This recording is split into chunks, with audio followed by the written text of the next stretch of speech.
Hey guys, and welcome back to the Nerdy Gritty, where we delve deep into the details of pop culture. I am Dez, I'm Fox.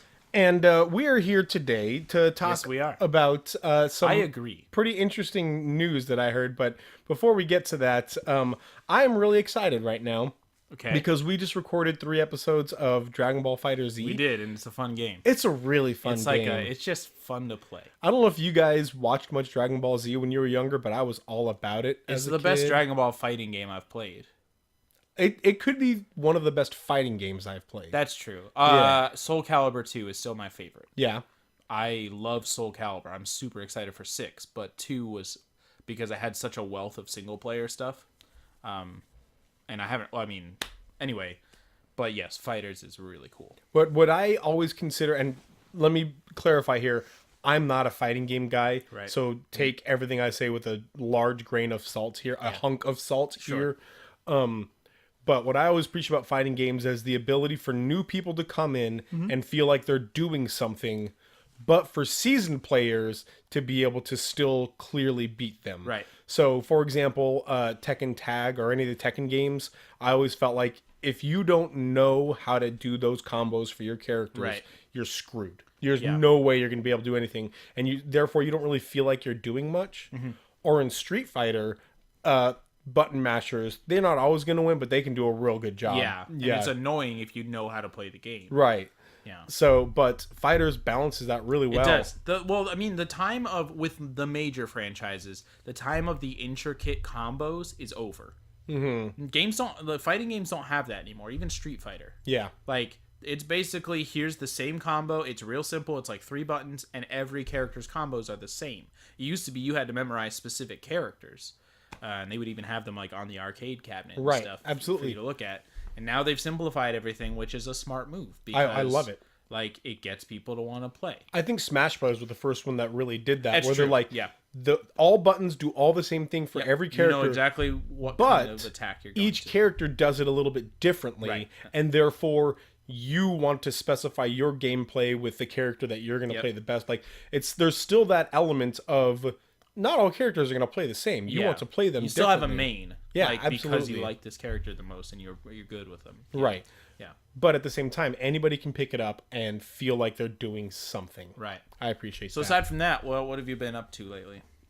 Just finished Scribble Nuts Unlimited. Sure. I'm still Wait, trying. you finished Unlimited. Yeah. Is that like playing Final Fantasy 15? Yes. It doesn't make any sense. Absolutely. Okay, Fox and I met a girl today named Ares.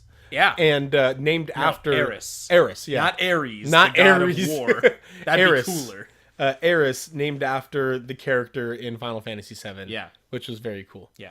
But I just finished Scribble Nuts Unlimited, and I'm looking to move on to the next game. I'm not sure what that's going to be yet. I'm still really trying to get my wife to record Lego Batman 3 with me, so we'll see how that goes. Right. How about you, You can Fox? play your baby games, and I'll play cool games. I'm going to play games with my wife. Yeah, that's pretty cool.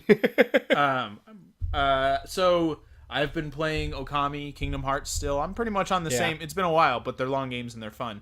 But also Duke Nukem.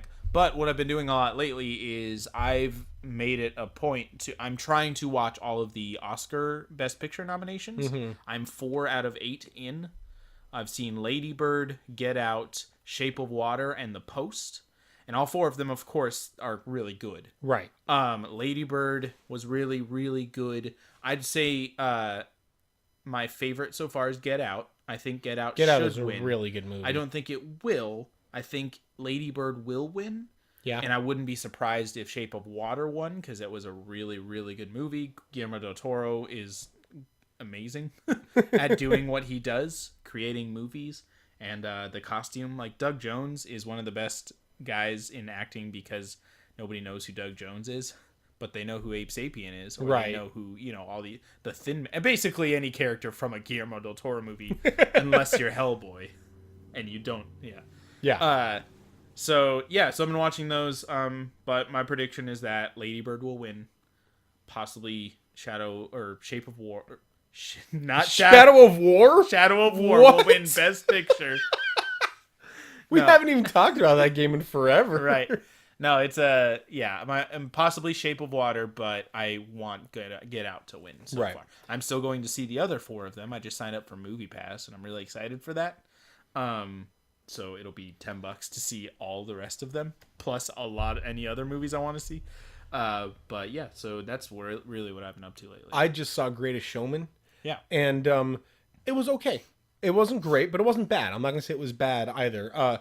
The spectacle was awesome. I'm actually really glad that I saw it in theaters because the music did really well for the big theater thing, and it did really well with being spectacular and visually catching and really, really like eye pleasing, with also staying true to its time without having lasers or weird effects. Like everything that all the eye catching stuff was stuff that they could have had. So it was fire like dancing and different just lighting, acrobatics, and things like that. So they did a really good job with that. The music was pretty good. If you like pop music, you would really like it. Wasn't it done by this? Like there was a lyricist or something from Hamilton that worked on it. Maybe no, La La Land. I feel like I saw something similar. I don't know. The music was good.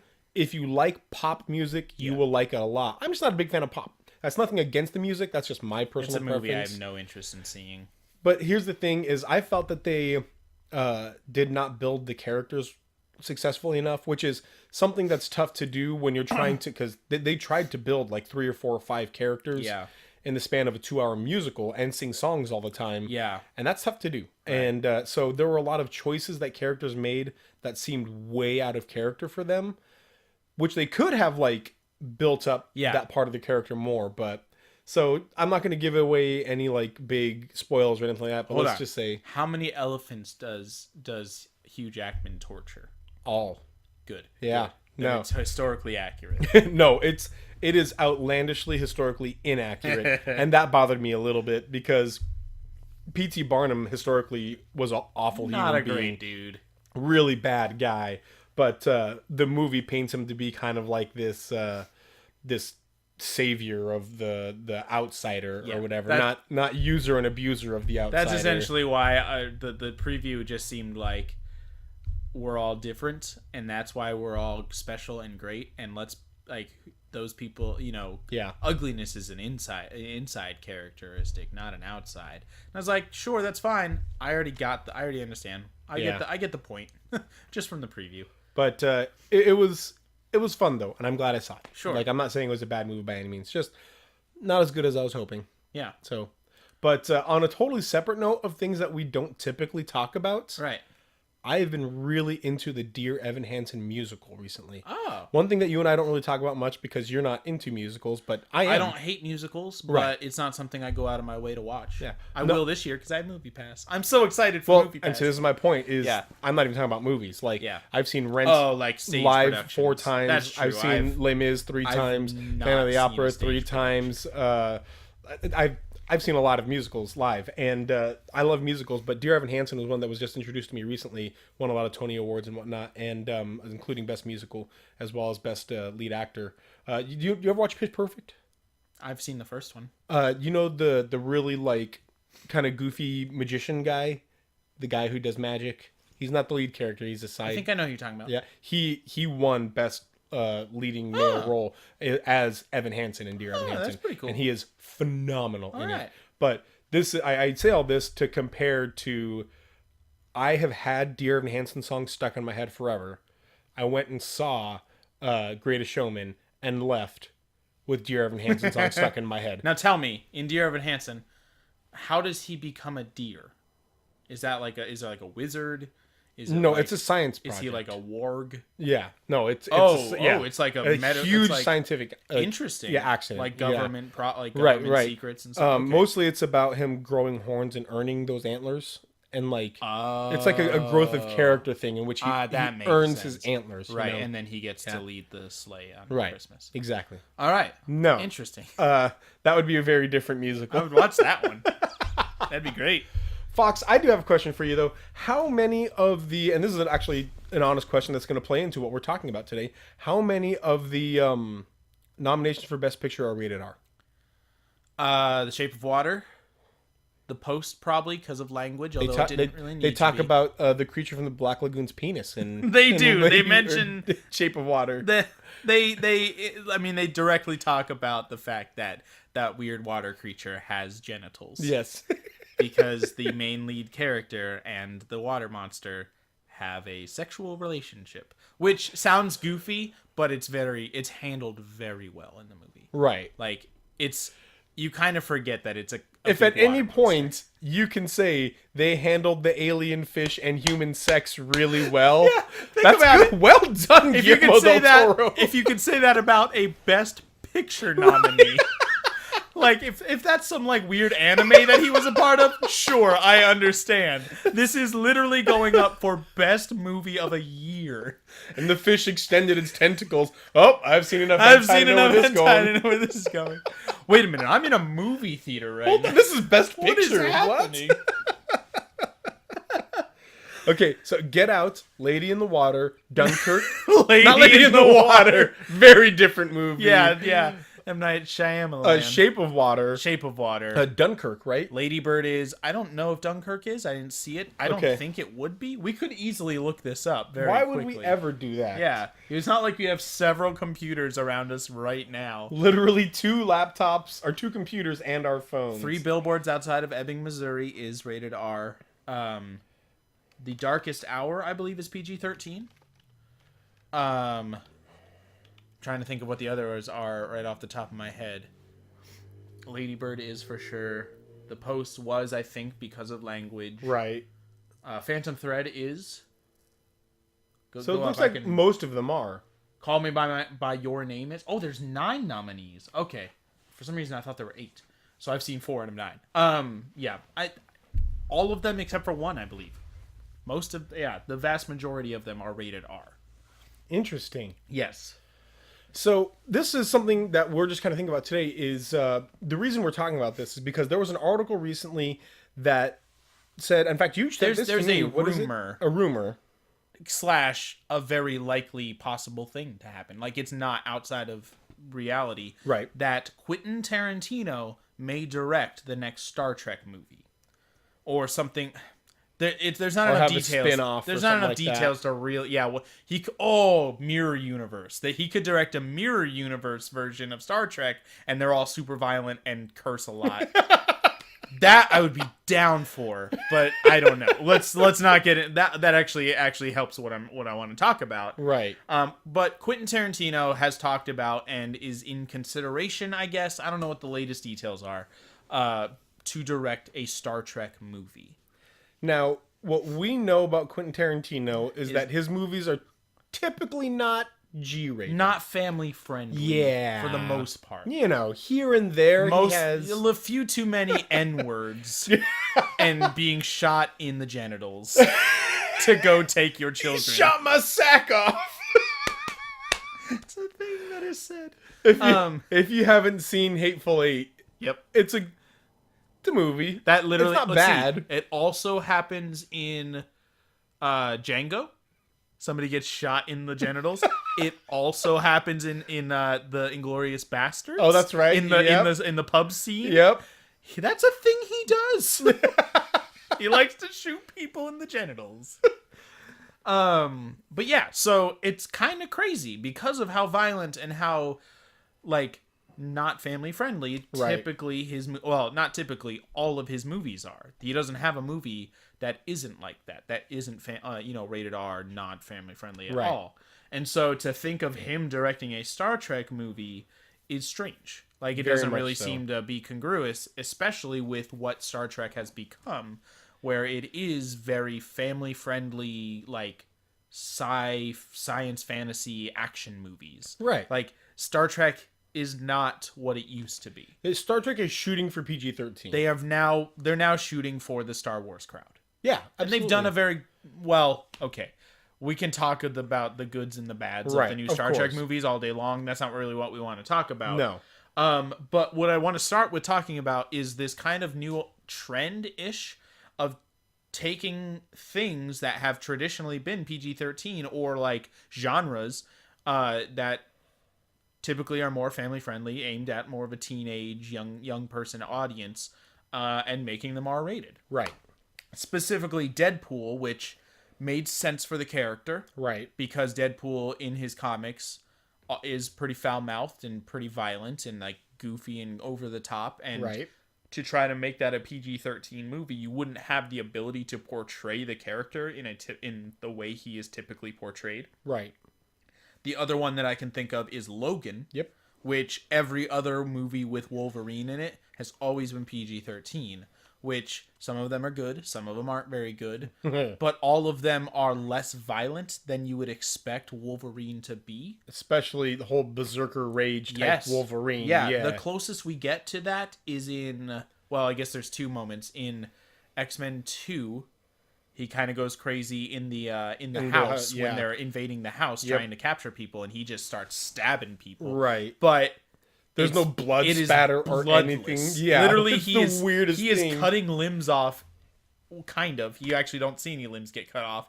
You just see him slashing people and stabbing them, but there's no blood. Like, you see his claws go through an arm, but the arm stays there and there's no blood. It just must have been a cut. Yeah. And you see him plunge his claws into the chest of a human being. Where his heart would pull be. them out, and his claws are clean. They're just silver claws. And then there is the moment in, what is it? X-Men Apocalypse. Where they run in... Did you see Apocalypse? Yeah. Okay. Where they run into him, they go to the facility where he's being kept. This is when he's Weapon X. Right. And he comes out and he's Weapon X berserk, like, slashing people. That one is a little more violent. You see, like, blood going across the walls, but it's still very, like, PG-13 violence, where it's kind of off-screen. You hear noises. Or you see the wall and you see blood spatter on the wall. You don't see the you don't see the action, you see the results of it. Right. Which is still better than... than X-Men 2. Right. No blood. Yeah. I am a person, though, to talk about this. I am a fan of violence in movies when it's used appropriately, when it's used, like... I love gore. Like, honestly, as long as it's either appropriate for what's happening, right, or it's over the top and kind of like a joke, a wink wink, this is so violent. There's a movie called Turbo Kid, which is it's so good. It's technically post-apocalyptic, but gasoline isn't a thing anymore, so they all ride their bicycles around. And it's like this goofy movie, not the goofy movie rated R. It's a sequel to the goofier movie. This is the final in the trilogy. Turbo Kid, the final goof. Goofy's missing an arm, and he's just got like... It's like Mad Max, but with Goofy. And Mad Max is Max, Goofy's son. Oh, man. That's such a good idea.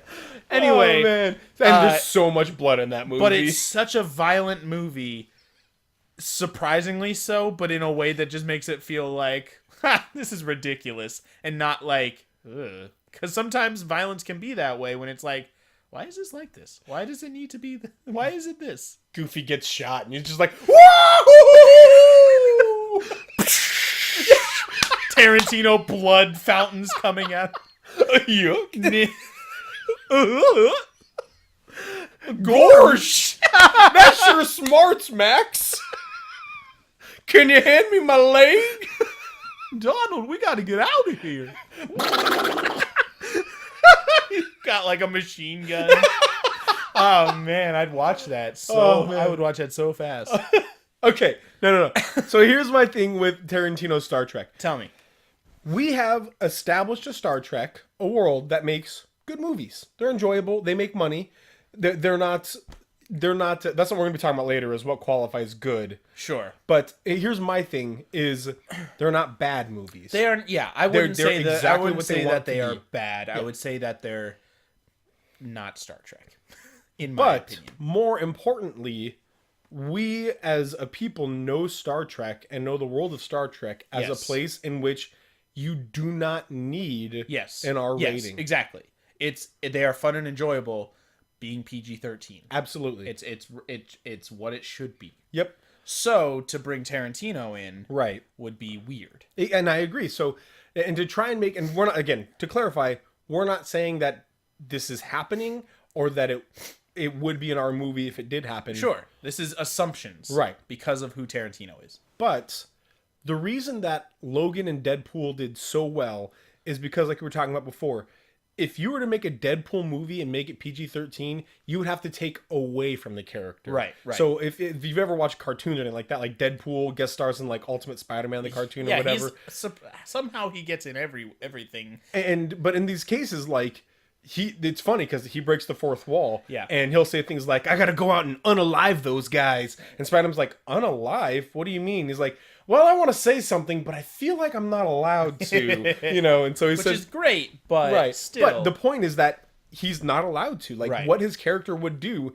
he cannot do because of that. Yeah. In a PG-13 movie, it'd be the same thing. If you want to portray this character accurately, you need an R rating. Yeah, and it's why Logan was so good. So good, because... Not because it was extra violent or because there was cursing, but because a character like that would be violent and curse. Right, absolutely. And to see Logan with blood and stabbing and violence and fighting, that's what Wolverine would do. That's what Logan would be like. And at the same time, you couldn't get the great juxtaposition of the youthful innocence and looking for a daddy in Laura as you without her also being this ultra violent killing machine. Right. Like, there's so many themes in that movie that rely on the sense of violence that Logan has lived through, where he just wants to live. Like, he basically just wants to die. Yeah. But he can't. His life, he is dedicated to helping Professor X. He does not want to be violent anymore. He's lived a life of violence. Right. And it's also like the idea of being able to teach Laura, like, you don't have to be what they made you. You don't have to be this way. It's what I was made into, and I wish I wasn't this way. Like, this violence, not only does it make sense for the character, because that's who we've seen in Logan and Wolverine and everything else in comics and all this, but the movie itself is enhanced by these themes of violence and, like, the need for violence. And so if a Tarantino Star Trek came out and we went with just the predictable Tarantino type Star Trek where it's violent, where it's there's a lot more to the Tarantino style, but typically he's got a lot of violence and a lot of cursing and a lot of just adult themes going on. It would feel very strange for Star Trek in general, and also specifically the new Star Trek movies, the new storyline that they've been portraying in the new movies.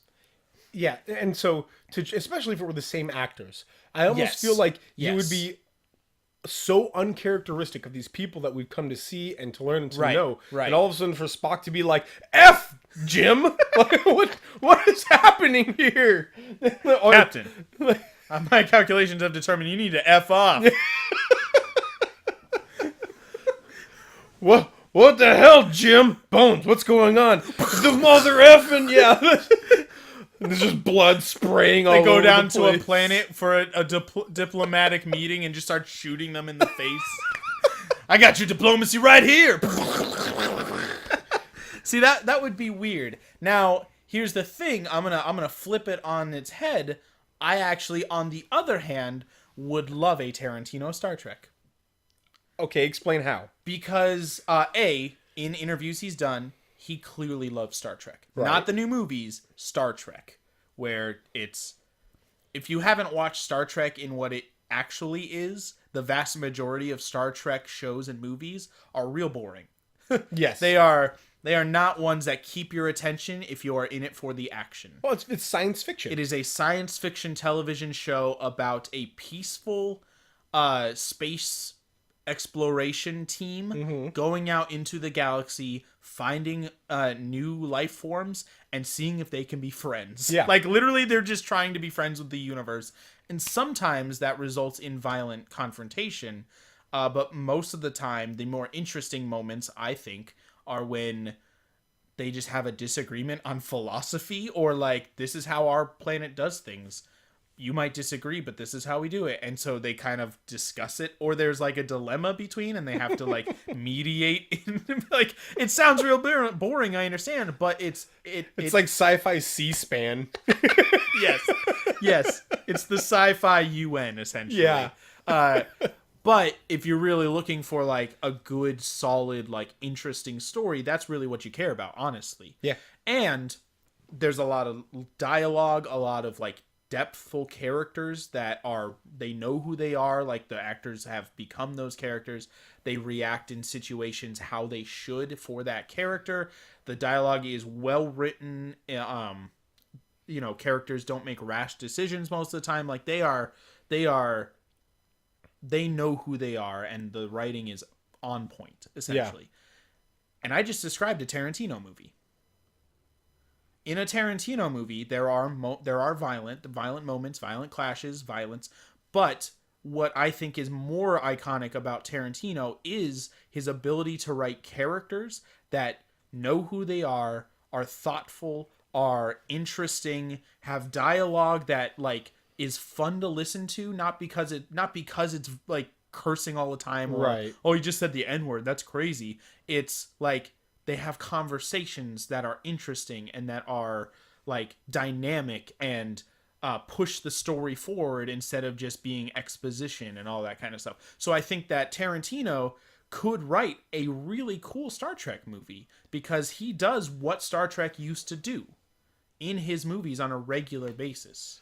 But I think what Tarantino does is, and you're right that he writes great characters and creates great dialogue. Yeah. But I think he takes a character and then he's like, okay, this type of person, and now let's turn that person up to 11. Sometimes, sometimes. See, and I don't want to say like all the time. Like if you take movies that he's done, From Dusk Till Dawn, Kill Bill. He didn't direct Dusk Till Dawn. That was Robert Rodriguez. He was in it. Oh, that's right. But either way, it is very Tarantino. It's very Tarantino. Yes. Kill Bill, Hateful Eight, Django Unchained. Yeah, characters are very over the top. Yeah, and they all, and that's great because they're all over the top. And so when they have their conversation together, there's so much character. It's like Joss Whedon dialogue, right? But better, like more interesting in my opinion. Right, where they are all clever, talking to each other, talking fast, retorts, all this kind of stuff. It's fun to listen to. It's like keeps the attention going. Right, but they're also like talking about philosophy sometimes, or some like the conversations are interesting beyond just like that. It's telling you what's supposed to happen. So, like for example, the Reservoir Dogs opening scene. Right. You've seen Reservoir Dogs, correct? I own it. Yeah. Yeah. The crew with are the tip and everything like that. At the restaurant. They curse a lot in it. There's no violence though, but it's just an interesting conversation because it's fun. Like it's just fun dialogue that at the same time that it's fun to listen to, it also tells you about different characters. Right. Like what their reactions are, what they say, what they kind of reveal about what they believe. The personalities, things like that. Yeah. Even if it feels disconnected from the plot, which it sometimes is, you still learn about who the characters are, that's the sign of good writing. Right. I agree. Yeah. And so that's why I think Tarantino could, first of all, because he loves Star Trek. Right. Could do a decent job writing a Star Trek script that feels more like a Star Trek movie that hasn't come out since forever ago. Like he would be bad for the new Star Trek movies. He should not write a J.J. Abrams style Star Trek movie. Here's why I disagree. Okay. I think he could write a fantastic Jim Kirk. I think he could write an even better Bones. Yeah. How do you write a Turn to 11 Spock? I'm not saying I don't think he would write Turn to 11 characters. I think that's all he's ever done. We don't know him to do anything else than that. Can you think of a single Tarantino movie where you're like, this is a movie in which everybody's pretty chill and level-headed? The characters make sense for the movie. So Quentin Tarantino makes basically grindhouse movies. Right. He takes old school, he takes grindhousey themes like ultraviolence or genre-style movies where it's like Django Unchained. Right. That's basically a blaxploitation movie where it's like, look at this black character. The black man comes and kills all the white people. Exactly. Yeah. But he elevates them to a level where you actually care about what's happening. Right. I think a really good example of this actually is the bride in Kill Bill. She is crazy. She is like a ninja and is super good with all the weapons and can kill all of you and does crazy things and was a ninja and trained by this guy and has a 1-inch punch and was buried alive. Does all these crazy things.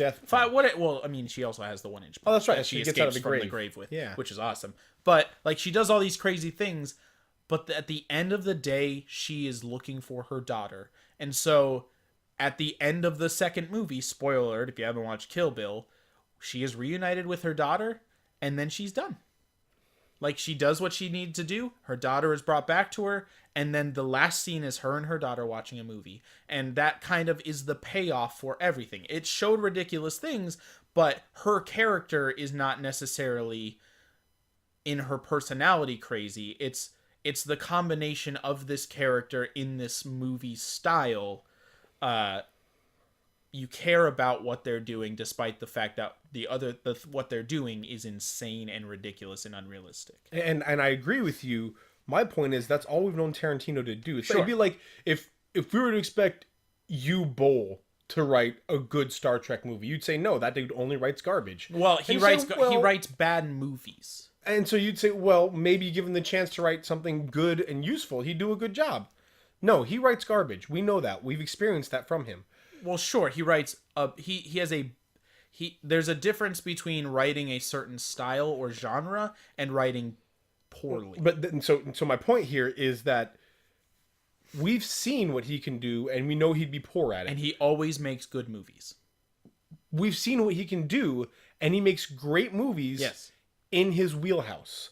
I think trying to make a Star Trek, he'd either have to put the characters in his wheelhouse, Gotcha. Which I say, how do you make a turn to 11 Spock? How do you make a turn to 11 Uhura? But if anybody could do it, it would be him. Or you'd have to pull that movie out of his wheelhouse. And at that point, I don't know what that movie would look like. What is a Tarantino movie that's not Tarantino? Like, even in Sin City, the first one, there's that Tarantino scene that he was able to direct, that little snippet of a scene that he was able to direct. And it's so Tarantino. Now, all of a sudden, like, where the whole movie was black and white and everything was, like, super gritty, all of a sudden, there's the red and blue lights of the police officer, and there's more color in that scene. And now this dead body is talking significantly more than it's been talking the whole time. And the characters, like, the dead body is turned up to 11. You know what I mean? Like, and it's cool, and it's great, and it's a great scene, and I love it. But it's what Quentin Tarantino does. And so I don't know if you could do a true Star Trek with that. Okay. Yeah, I understand I absolutely understand what you're saying. I would love to hear Tarantino dialogue in a modern Star Trek. So here is my question to you now, my question for us, and what I want to discuss for the rest of this podcast is, how could you do it right? You want to make a rated R Star Trek, or even a rated R Tarantino Star Trek. How do you think it would be done well? Go. Everything needs to feel appropriate. Violence is appropriate in certain situations. Right. Violence was appropriate in Logan because the people involved were violent. They weren't just like normal people cutting off limbs. They were people who they were cartels, or like Wolverine himself, or like those dudes at the beginning who were trying to rob Logan and like were willing to shoot him because, hey, whatever. Right. Like, it's just an old man, who cares? Or they're like, you know, the moments of violence felt earned because these people were violent, or they were situations that would warrant violence from the people that were okay with being violent in them. And so if you were going to do a violent Star Trek movie, I honestly believe that any concept can be good. Literally any concept. All right. If it's created by the right person with the right intentions. Well, I mean, Creature in the Black Lagoon having sex with a deaf woman or a mute woman is best picture. Right. So on paper, that sounds ridiculous. Yeah. If I were just to come and tell you there's this weird water creature from South America, and then a mute janitor lady falls in love with it and they have sex. That sounds terrible. Right. That sounds like a U-Bowl movie. But then I tell you, Guillermo del Toro's writing it. Yeah, absolutely. Oh. Yeah. Okay. And now all of a sudden, yeah. Well, now I'm thinking Abe Sapien, and Abe Sapien was such a cool-looking creature in the movie. Character, man. And now I'm thinking of Hellboy itself, which is a ridiculous concept, but you cared about Hellboy. You did. He's a demon monster who is in love with a human lady, and you cared about that relationship. Yeah. And so, wait a minute, maybe this could work. And so if I tell you that the crew of the Enterprise gets into a situation in which they have to fight for their lives in an ultra-violent arena, that sounds ridiculous if you just think Star Trek. Even modern Star Trek, like, that sounds kind of ridiculous. And it could be done in a modern way. And then I tell you Quentin Tarantino is writing it. to me, that makes it sound plausible because because he is somebody who writes about extreme situations. Right. This every single concept can be done in an extreme way or an easier way. Like that concept of being in an arena and having to fight for your lives could be done in one of the normal Star Trek movies that have been coming out and be fine.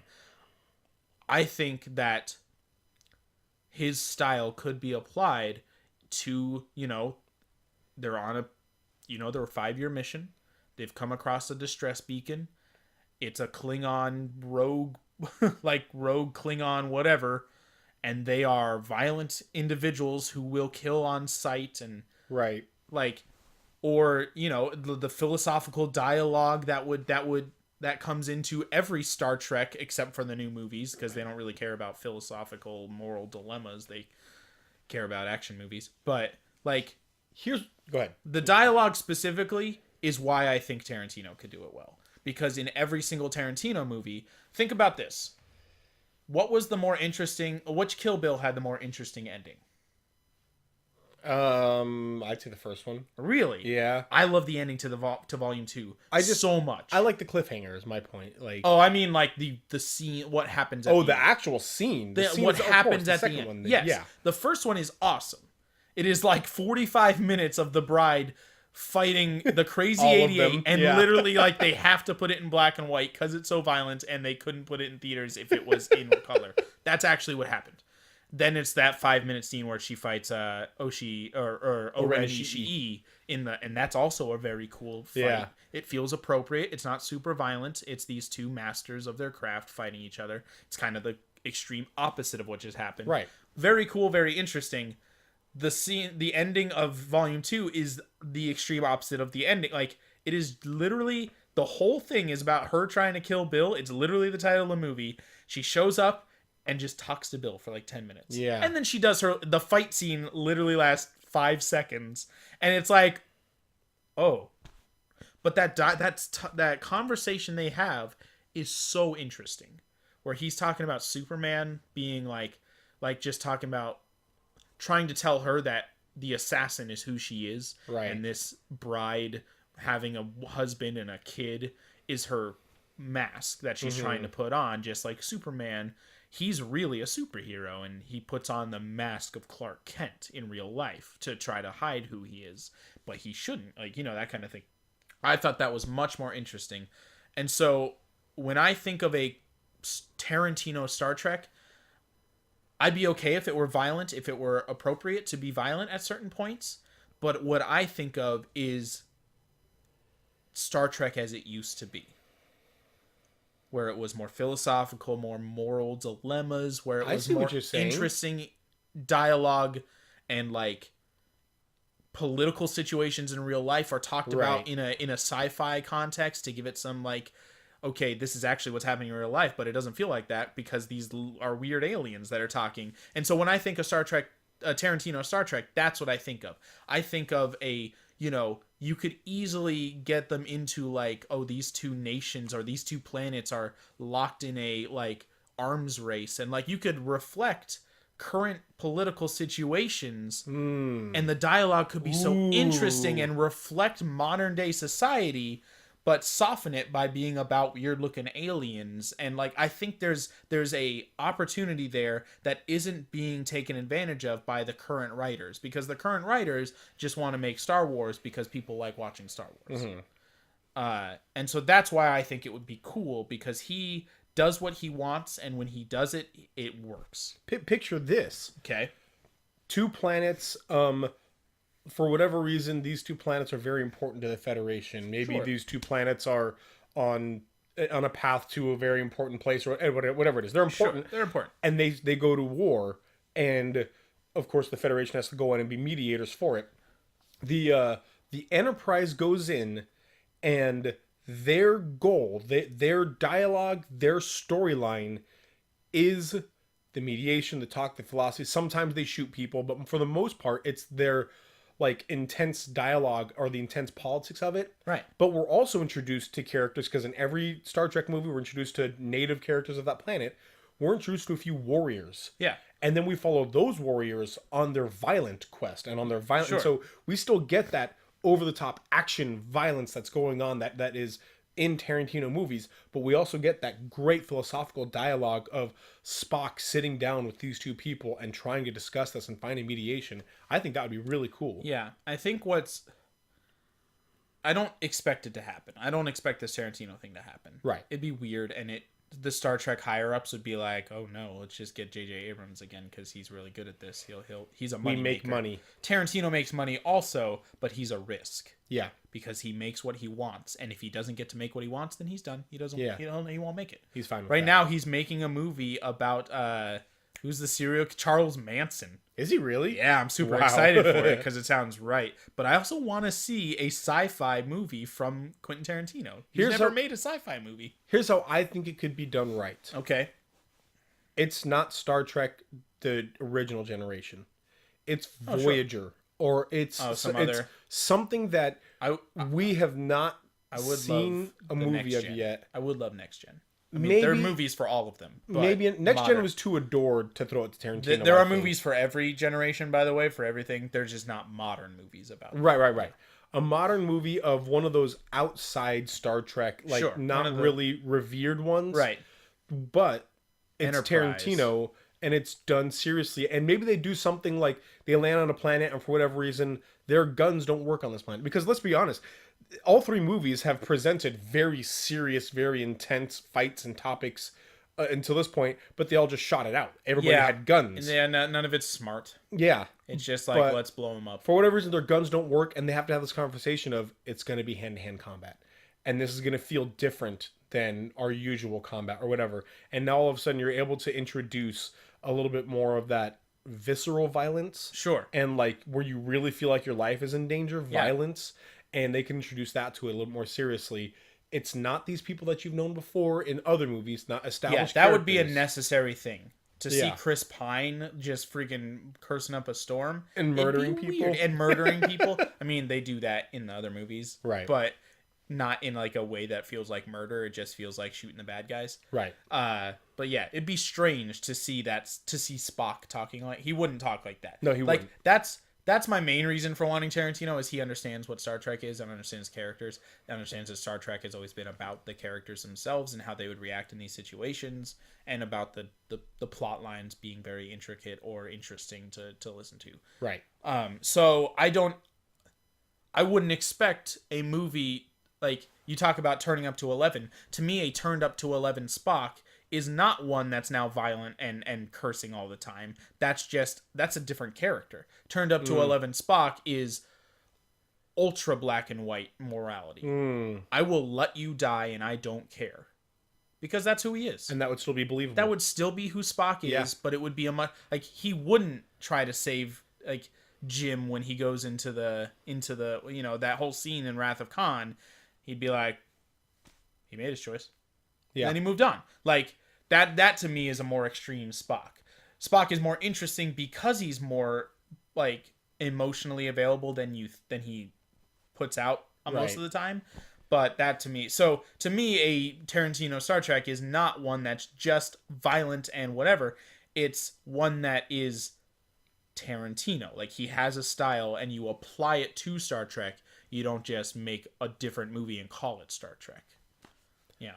And I think that's a great idea, and I agree. And I think it would be really interesting. I would love to see just Tarantino's sci-fi even. Sure, Tarantino's that's what I want. In some way. Just make some other movie. Like, don't worry about Star Trek. Just make a cool sci-fi movie. Okay. We have a little bit of time left. If you guys are done listening about this, but I do have one more question for you on this note, because I have an idea in my head already. Okay. Something that is very not rated R that you would like to see a rated R version. I would like to see rated R and done well. I'll give you mine while I think about it. Please. Teenage Mutant Ninja Turtles. Yeah. I think it would be so cool to see these guys have to take on and really get into like the samurai bushido of it. Yeah. That these guys feel that they are samurai and they really go into the bushido and how these guys have trained to live up to this idea of the whole samurai nature and whatnot. And then there's this dishonorable character in Shredder, and they have to fight other people to it, and it's violent and it's visceral. I mean, original Turtles were pretty pretty violent. Like, it wasn't the kids. Ninja Turtles. It wasn't the kids thing that it is now. That's a good one right there. Yeah, I'd love to see. I want just Ninja more Turtles. real ninja movies where they're actually ninja or samurai or whatever. Like, I want more of those that actually care about that. I'm really excited for that Ghost of Tsushima or whatever. Tsushima or whatever it's called. Video game, open world samurai game. Still trying to think. What would I want to see an R-rated version of? Rugrats. All grown up. All grown up was when they were teenagers. Yeah, I know. Do you have another one while I continue to think? Because you distracted me by saying something good. The Ninja Turtles, and that makes sense. No, I felt really good about that. I could see a rated R Batman. Oh yeah, I wanna like. Dude. He's another ninja, but he's like in the shadows, breaking bones, like doing what he needs to do to take down a crime syndicate. I mean, even just the Dark Knight, where he's like old man. The Dark Knight was great, and it was ultra violent, it was, Like, I could see, because Sylvester Stallone has actually proved himself to be a pretty decent actor these days. Like, he did a pretty good job in Creed, and what else was he in recently that he did pretty well in? He was like briefly in not Guardians 2. Not that one. Anyway, he's done a couple of pretty good movies where he did fairly well. But I could see him as like an old Batman. Sylvester Stallone as old Batman. Yeah. That sounds ridiculous, but yeah, I could see that. Oh, but like in his like Judge Dredd voice when he did Dredd back in the 90s, where like everything is just like the deep, like. That's another one that when they made it R, they made it great. Did you see Dredd 3D? So good. Such a good movie. I have the first 6 volumes of the complete case files of Judge Dredd, and it's actually, they're very different. The original Judge Dredd was weekly, like 2-page comics in something. I'm hoping that they get more violent and more Dredd 3D, like, because right now they're very like, I mean, they are very violent, and he's much more like, stop, citizen, like as like a superhero rather than just like it's pretty funny, but they do get more adult. But yeah, I think a rated R Batman could be cool. Heck yeah. With the caveat, of course, that it's not just him being violent because violence is cool. Right. The coolest times when violence is the best time instances of violence are when it's shown for what it truly is. When Logan is violent and it's just taken a toll on his life. Yeah, gosh. Logan was such a good movie. You don't support the violence that happens in that movie. You're not like, woo, he's chopping legs off.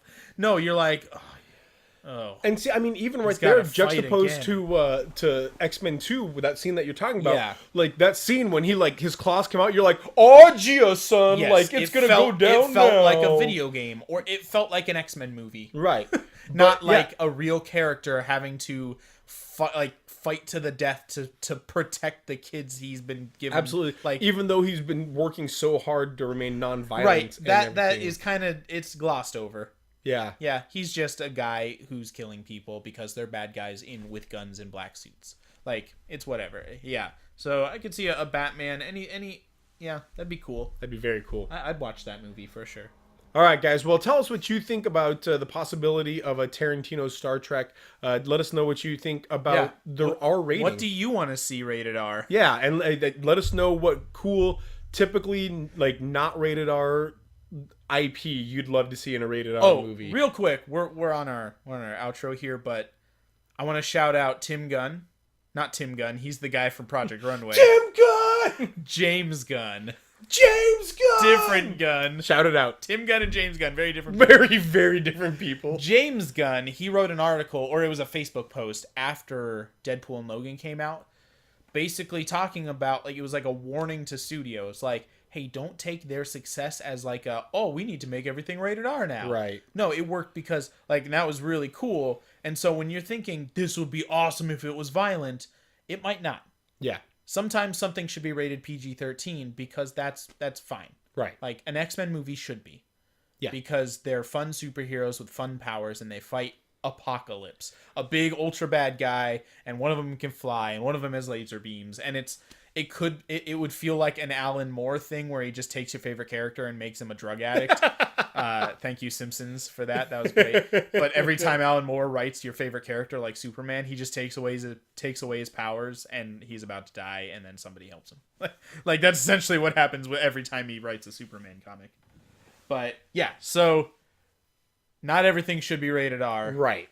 But there are things that could work better if they have the opportunity to put in content that wouldn't necessarily be allowed in a PG-13 movie. Yep. Yeah.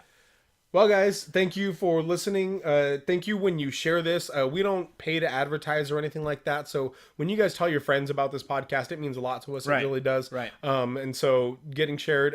If you got a friend that's a huge fan of Quentin Tarantino, we'd love to hear their opinion on this. And go ahead and share it with them. If you are Quentin Tarantino, hey, man. How are you? We appreciate I like your movies. Yeah, as you can tell, we both think you're pretty good at what you do. Yeah. You're a good director. Yeah. Anyway, we'll see you guys later. And remember, save games, save lives. Bye, guys.